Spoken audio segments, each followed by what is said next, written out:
You know dang well there was this task and you were like, Netflix. You know, that is the worst feeling. It's the feeling of regret, and it's even disappointment of something that was within your control. So I'm gonna give you a productivity hack. Grab a pen right now, you're gonna wanna keep this. All right, so this is a question somebody sent in. You know, Sarah, I just want my goals to be realistic and attainable. And I have to tell you, it made me a little bit sad, because what's underneath this question is, how do I make sure I'm never disappointed? Right? Can you hear that that's actually the question? Because probably the person who sent this in, and it's anonymous, so I don't know, and I love you, whoever you are, but the person who sent this in was probably just disappointed or had just set a goal and not reached it. And let's be honest, that sucks. It is not a good feeling. None of us are like, yes, totally missed it again.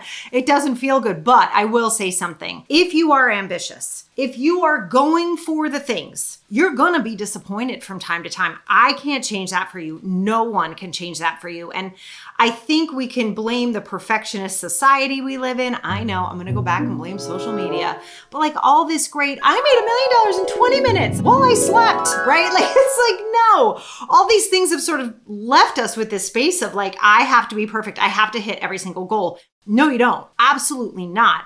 And what makes me sad about this question is you can feel the person's ambition starting to erode, right? This is not somebody who now is going to set a really big goal and freaking go for it as hard as they can because they've been hurt by disappointment, by being let down, by maybe even by themselves. They thought they could handle it and they ended up, when it got hard, they sort of started to pull back from what needed to be done. So I'm gonna give you a productivity hack. Grab a pen right now, you're gonna wanna keep this, okay? So here's what happens when we don't hit our goals, right? Sometimes parts of the goal are totally not within our control. Maybe you are someone who's launching an online program and you don't get as many signups as you'd hoped for. Part of that's in your control, right? You never take your foot off the gas during a launch, and you keep working on your communication, because if you have something great to offer and people are not purchasing it, it's probably in your communication. So you can continue to work on that. But what you can't control is whether or not people were on vacation, or somebody was sick that week, or somebody's water heater broke earlier that week and now they can't afford both. And we have to sort of deal with that as we're being really ambitious. It's going to happen from time to time, and it's okay. And I really want to give you permission to be sad about that, because it sucks.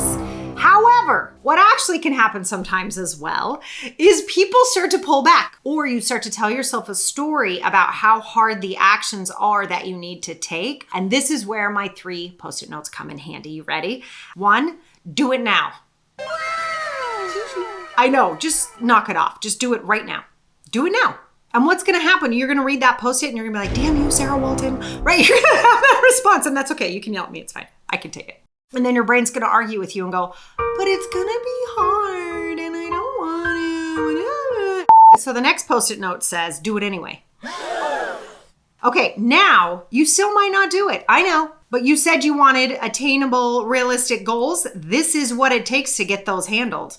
So the last Post-it note says, why do you want to feel this way? Do you know what I'm talking about? You know how crappy it feels when you don't do what you said you were going to do, like that, ugh. Or you don't reach a goal and you know dang well there was this task and you were like, Netflix. You know, that is the worst feeling. It's the feeling of regret.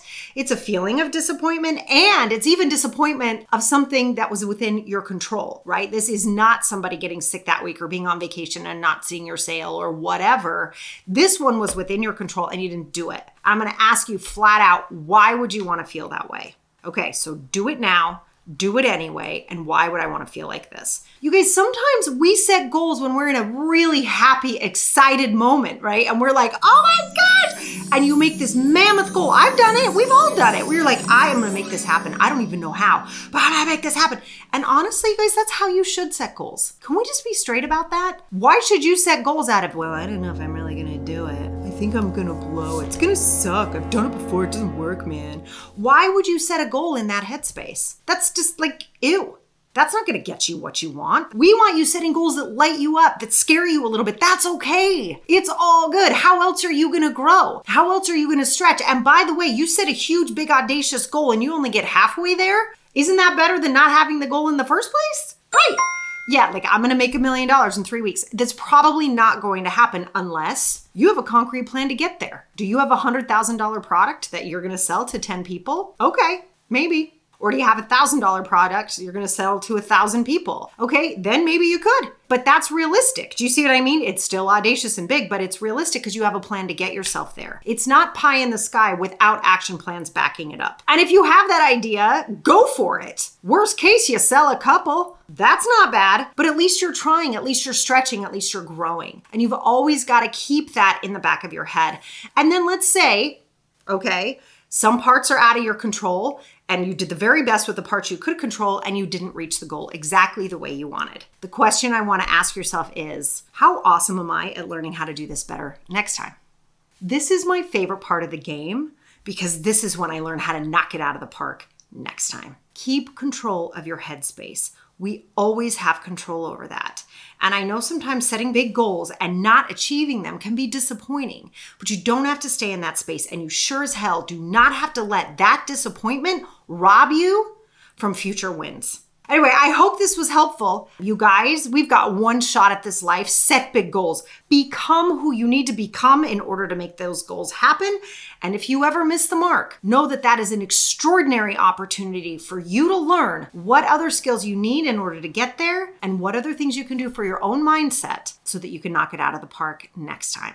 All right, you guys, I hope this was super helpful. I love creating Sarah Uncut videos for you. Go ahead and hit that subscribe button because I release stuff every single week. We have our video podcast. We have Sarah Uncut. We also have Coffee with Coach live streaming, and sometimes I show up without hair or makeup done. It's a good time. You never know what's going to happen. All right, you guys, I will see you in the next video.